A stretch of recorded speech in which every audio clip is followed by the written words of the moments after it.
The note on the hall table read, in a hand so controlled it might have been engraved rather than written, "I dine at 8. You need not wait."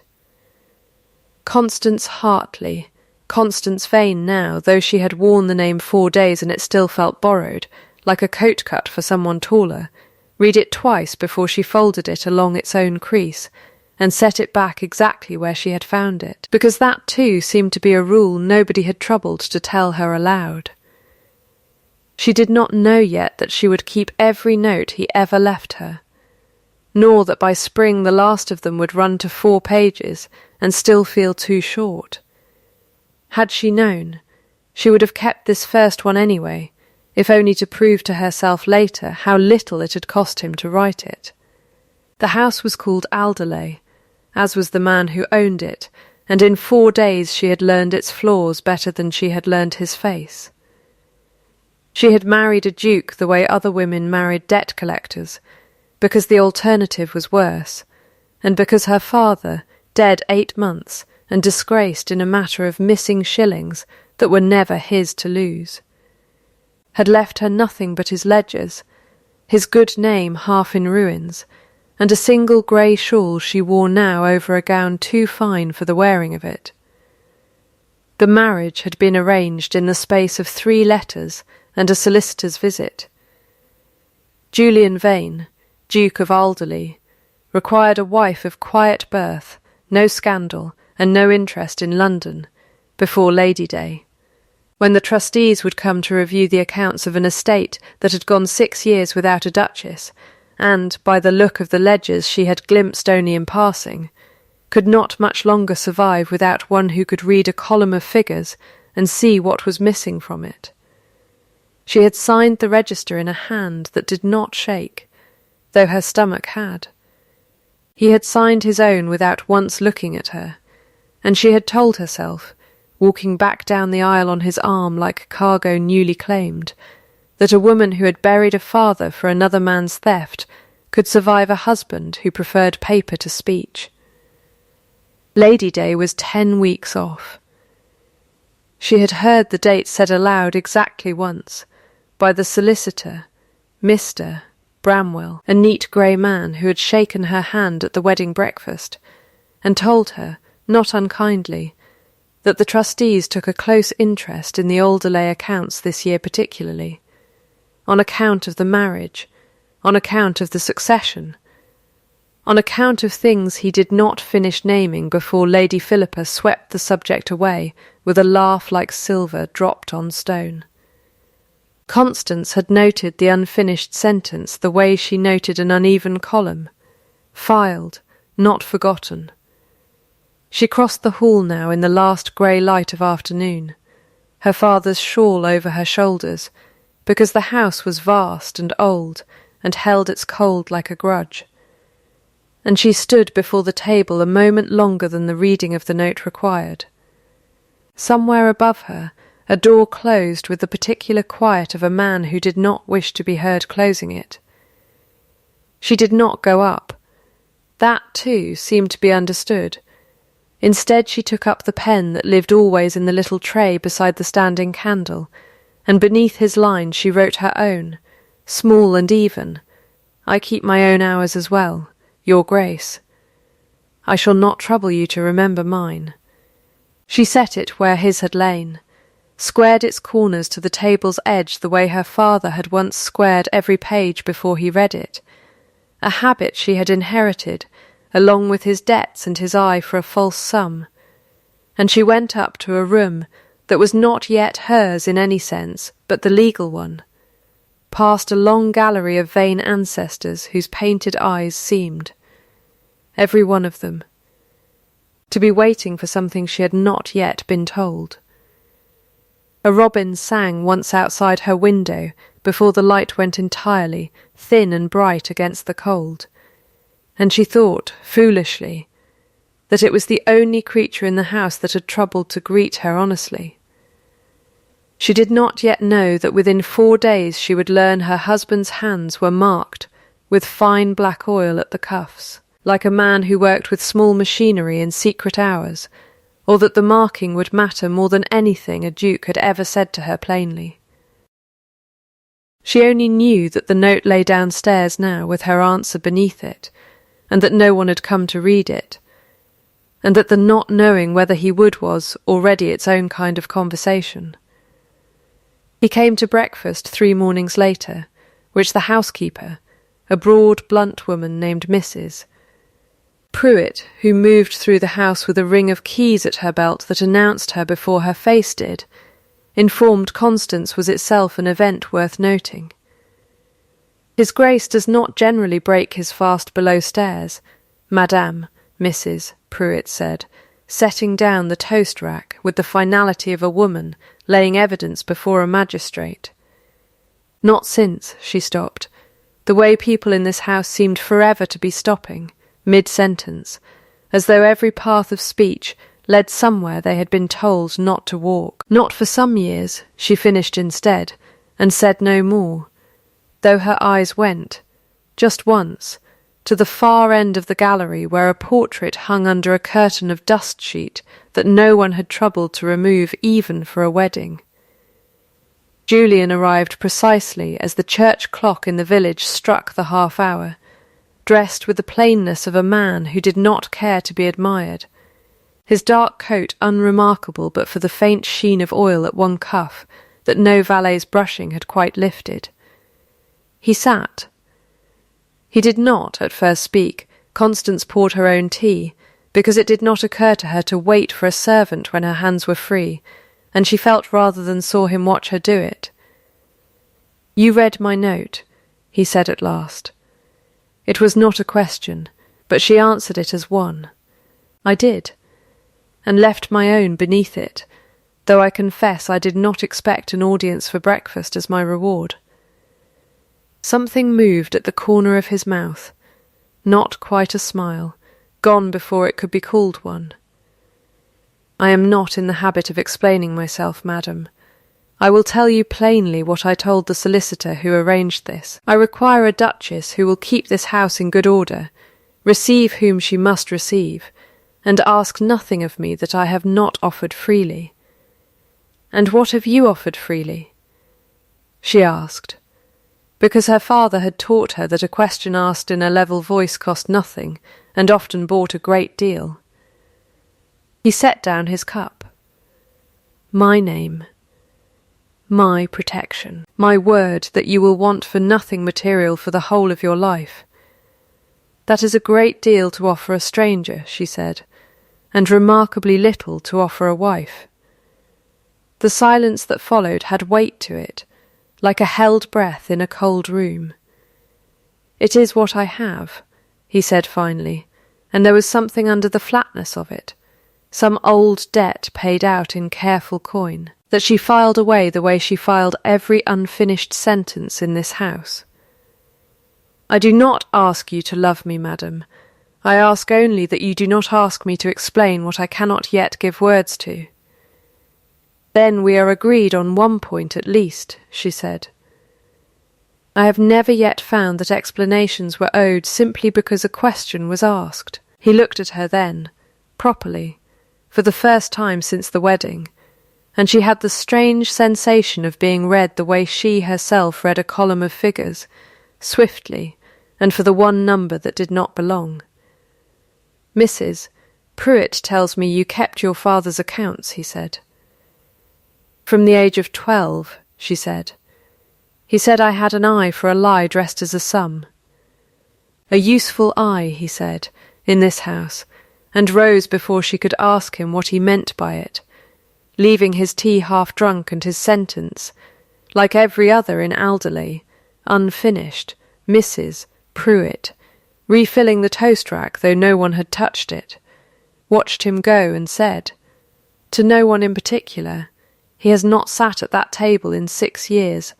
Madame, make of that what you will." Constance made, that morning, a small private note of it in the ledger she kept only for herself. Alongside the discrepancy she had noticed in the household accounts Lady Philippa had shown her, a sum for candles that would have lit the house nightly for a decade, in a house that burned half its rooms dark by 6 o'clock. Lady Philippa Vane received her properly 3 days after that, in the small parlour that smelled of beeswax, and faintly, of the violet pastilles she kept always in a silver box at her elbow. She was a handsome woman nearing 50, straight-backed, her grey gone silver rather than dull, and she wore always a rope of pearls at her throat that she touched. Constance would come to notice, exactly when a conversation turned somewhere she did not wish it to go. "You must let me manage the household books a little longer, my dear," she said now, touching them, "until you find your feet. It is such tedious business, and you have quite enough to learn of the house without troubling yourself over shillings and candle wax." "I have some skill with accounts," Constance said. "My father kept them for 30 years. "How resourceful," Lady Philippa said, in a voice so gentle it took Constance a moment to feel the small blade under it. "And how fortunate that resourcefulness will not be needed here. I have kept this house's books since my brother died, and Julian was too young and too grieved to trouble with them. And I flatter myself I know every debt and every asset in it better than the man who owns it. You will find, my dear, that a house runs more sweetly when everyone keeps to the ledger they were given." She smiled, and the smile did not reach the hand that lay, still upon the pearls. "I only wish to spare you." "You are very kind," Constance said, in the tone she had learned from her father for men who called themselves honest while counting another man's coin, and Lady Philippa's smile widened by the width of a hair, as though she had heard the tone and approved of it as one approves an opponent's opening move. That afternoon a caller came, a Miss Isabella Croft, golden and correct and cold as good porcelain, who looked at Constance over the rim of her teacup the way one looks at a staying one is too well bred to mention aloud. "We had all thought," Miss Croft said, snapping her fan shut with a small decisive click, "that His Grace would wait rather longer before marrying again. It is remarkable, is it not, how quickly a house can be filled?" "Filled is a curious word for it," Constance said. "I had thought myself merely arrived." "Arrived," Miss Croft repeated, and something flickered behind her eyes that was not quite malice, more the particular grief of a woman who had rehearsed a future that had gone, at the last, to someone else. She left within the half-hour, and the house, when she had gone, seemed to exhale. It was that evening, straightening a stack of household bills Lady Philippa had, with great show of generosity, allowed her to sort for the fire, that Constance found the receipt from the apothecary in the village, a sum for tonics and simples that seemed, to her father's trained eye, entirely too large for a household with no invalid presently in it, and dated, curiously, in a run that stretched back years before her marriage, years before she would later learn the dust sheet had gone up over the portrait in the gallery. She did not mention it to Lady Philippa. She copied the figure into her private ledger instead, in a hand as even as her signature, and told herself it was nothing, the way one tells oneself a great many things one has already begun, quietly. To disbelieve. The storm came in the second week of February, tearing 3 tiles from the stable roof and setting the horses to scream in their stalls at 2 a.m, and it was in the wet dark of the yard, both of them in night-clothes and boots thrown on unlaced, that Constance first heard her husband laugh. He had come down at the first crash of the roof-beam. Working beside the grooms with his sleeves rolled and his bare forearms marked, she saw now in the lantern light, with the same fine dark oil that lived always at his cuffs, and when the youngest groom's boy slipped in the mud and came up covered head to foot and swearing, with an inventiveness far beyond his years, Julian laughed, a short, startled sound. as though it had escaped him before he could catch it, and clapped a hand to his own mouth almost in apology for it.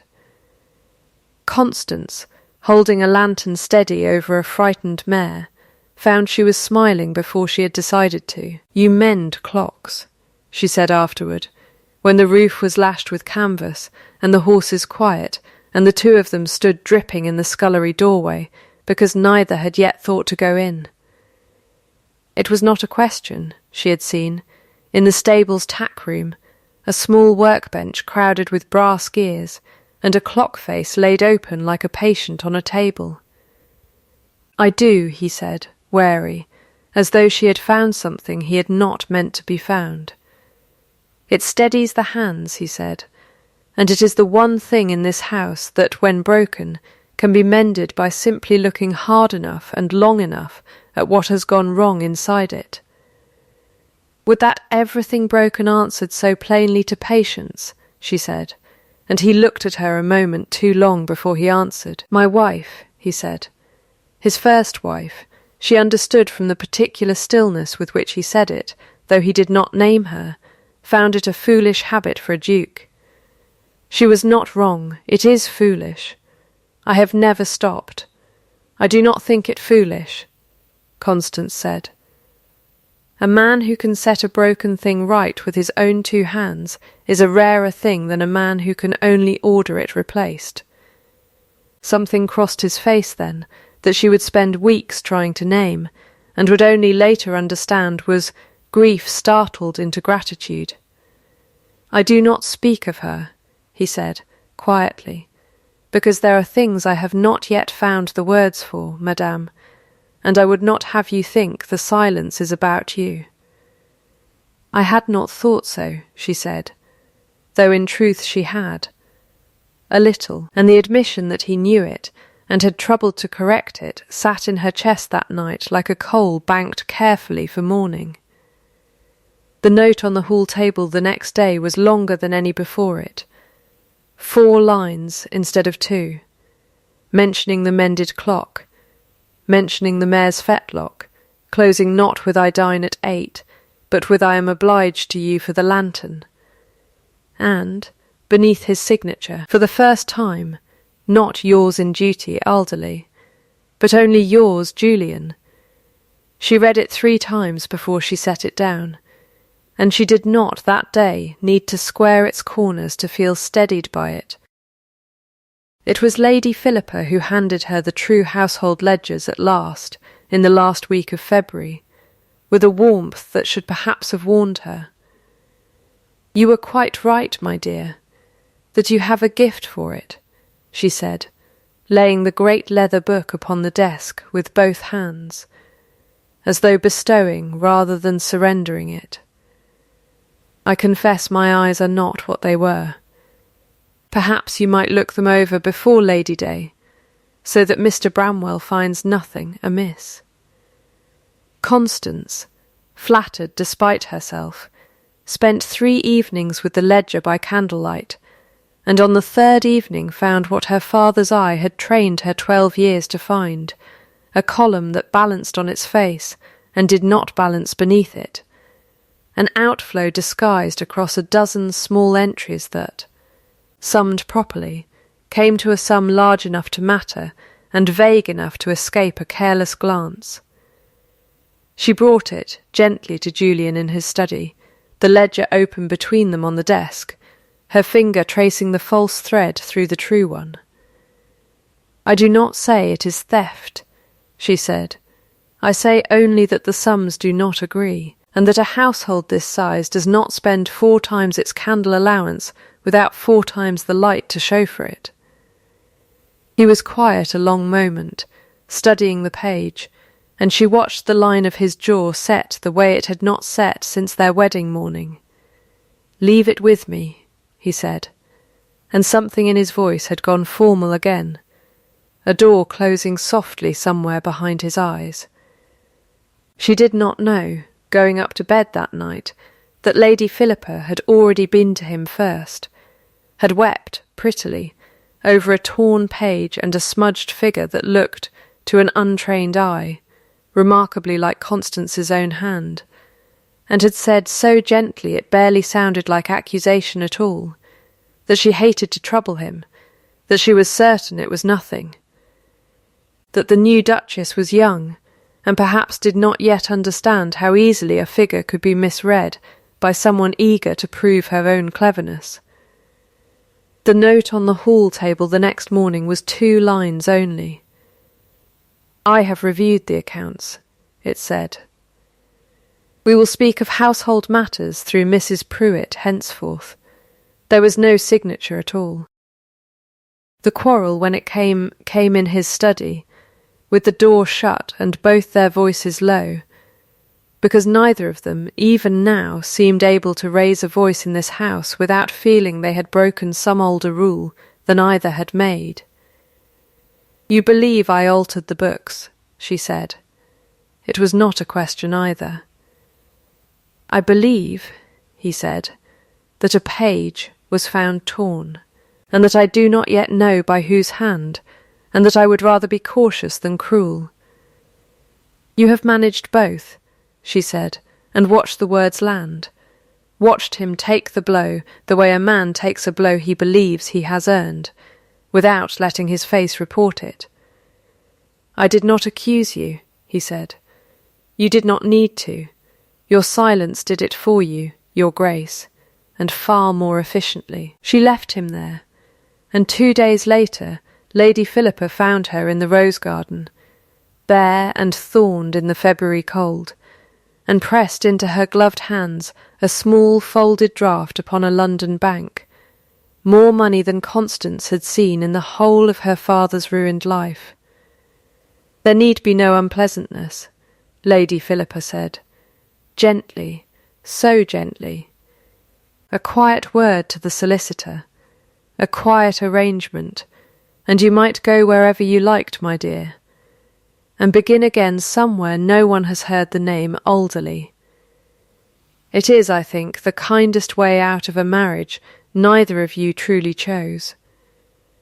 Constance looked at the draft a long moment, and thought of her father's ledgers, of the shillings that were never his, that ruined him anyway, because no one had troubled to look closely enough to see the truth of it, and she folded the paper once, precisely, and handed it back.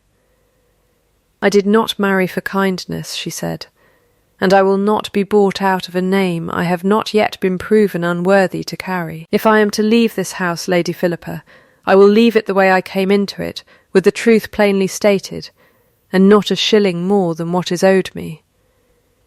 Lady Philippa's hand went, briefly, to her pearls. "How very like your father," she said, and there was something in it that was almost admiration, and almost a warning, and Constance did not yet understand that it was both. The letter appeared on Julian's desk 11 days later, in a hand close enough to Constance's own that only a man already primed to doubt her would have failed to look twice.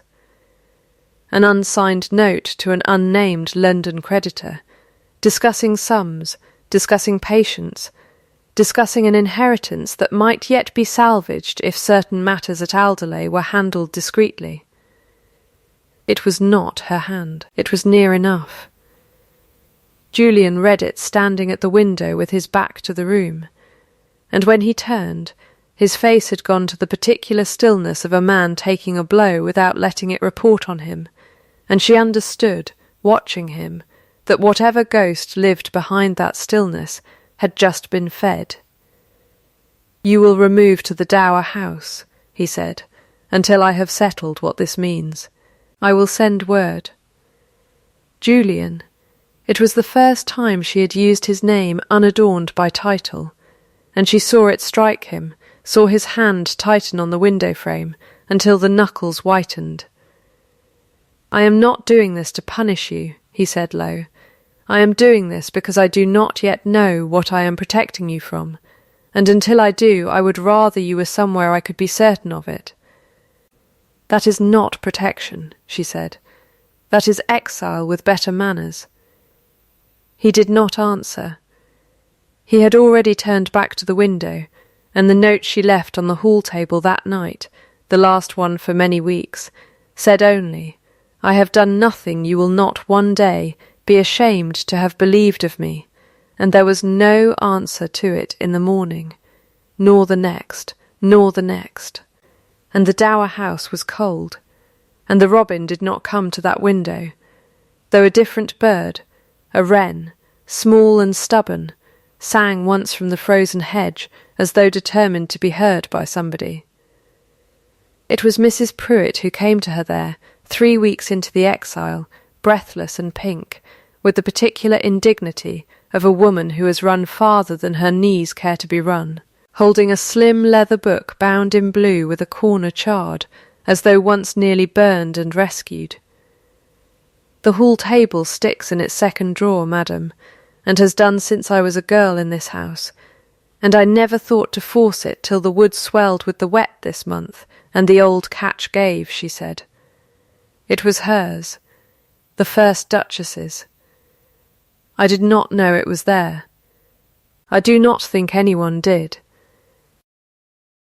They read it together by a single candle, Constance and Mrs. Pruitt, the housekeeper's blunt fingers trembling only once, at the entries near the book's end, where the first Duchess Margaret's careful hand grew smaller and more urgent, noting sums that did not agree, noting a tonic that had begun, some months before her death, to taste of something bitter beneath the honey, noting a name.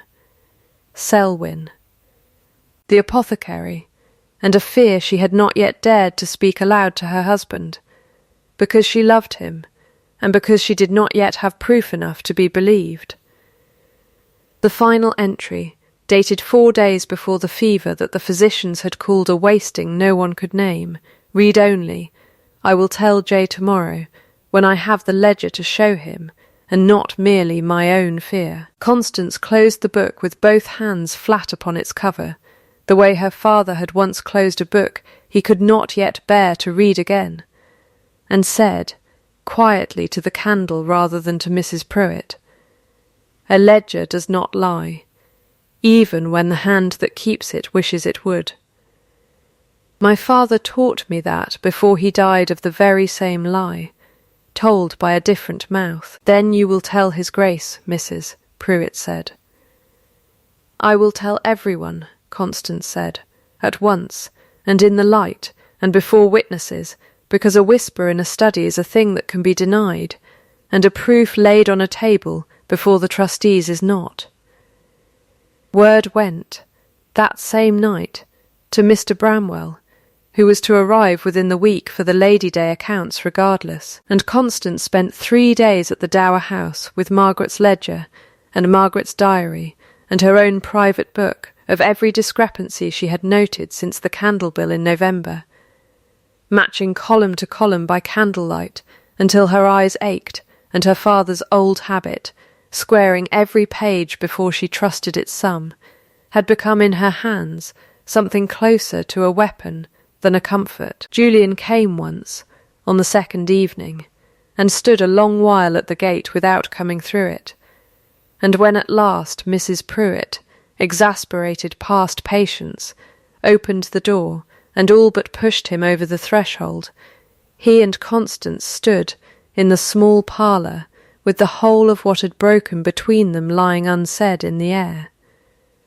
until a knock at the door, a rider, breathless, with word that Lady Philippa had been seen burning papers in the estate office grate at midnight, cut the moment before either of them could finish it, and he was gone again into the dark before she had found the words to ask him to stay.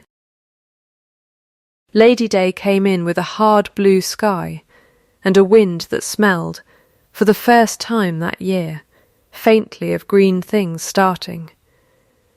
The library at Alderley had been cleared for the trustees' review, and it was crowded now with more witnesses than the occasion strictly required. Mr.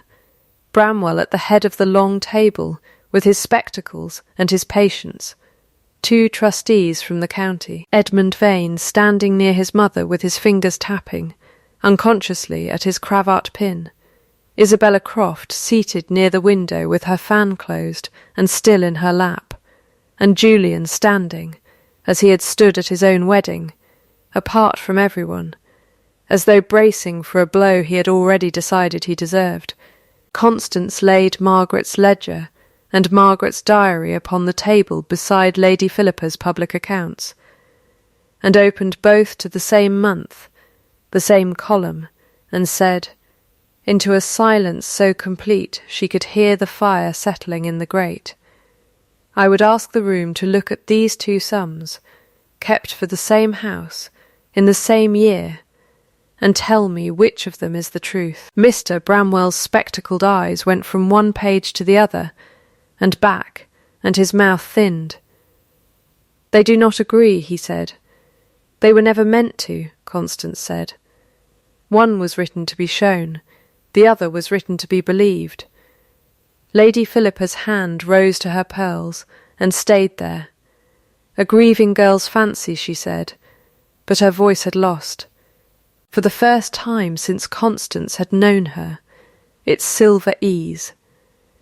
You will forgive me, my dear, if I do not weep over a dead woman's arithmetic. Then perhaps you will answer a living apothecary's, Constance said, and turned to the doorway, where Mr. Selwyn stood, summoned, grey-faced, twisting his hat in both hands like a man already half-way to confession. Mr. Selwyn, she said, and her voice did not rise, because she had learned in this house that the quietest question carries the farthest. Who paid you to change the recipe of her late Grace's tonic, and in what coin? The silence that followed had a shape to it, the whole room leaning into the space where his answer had not yet come, and when it broke all at once. The way a dam breaks rather than a door, Lady Philippa, he said, twice a quarter, in gold for 6 years, and I have her letters to prove I did not act alone in the wanting of it, and the room turned, as one creature, to look at the woman still standing with her hand at her throat. Julian did not move, but Constance, watching him the way she had learned to watch him. In the small honest language of hands and jaw and stillness, saw something in him break open at last, not fury, though there was fury in it, but grief loosed finally from 6 years of guilt he had carried alone, believing himself the cause of a death that had in truth worn another woman's face the whole time. Mr.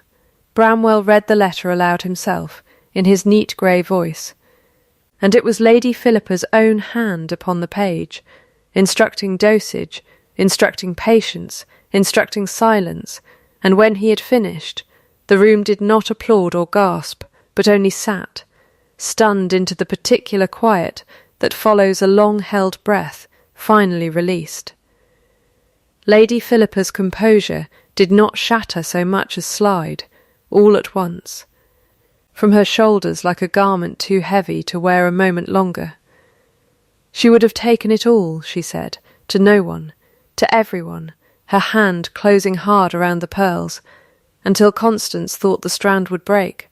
My mother's pearls went to my brother's wife because I was a daughter, and daughters inherit nothing, and I kept this house's books for 30 years, and was thanked with an allowance and a spare room, and when she found the sums, when she was going to tell him, she stopped. She did not finish the sentence, and for once the unfinished thing in the room was not a mystery but a mercy.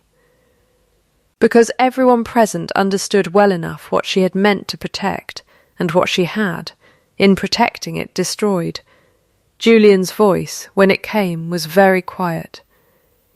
You will go to the cottage at Fenwick, with an allowance sufficient to live, and you will not return to this house, nor speak the name of this family in company again. I will not have you tried, and I will not have you shamed before the county, not for your sake, but for Edmund's, who did not choose his mother's arithmetic, and does not deserve to wear it.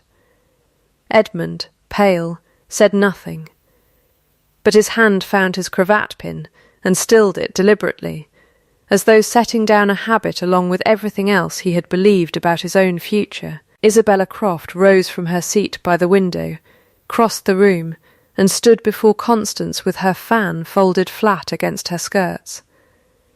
I said unkind things of you, believing them kind to someone else, she said.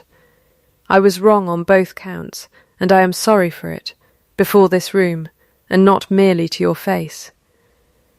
It was, Constance thought, the nearest thing to an apology she had ever heard, spoken with no thought of what it cost the speaker to say it, and she found she believed it entirely.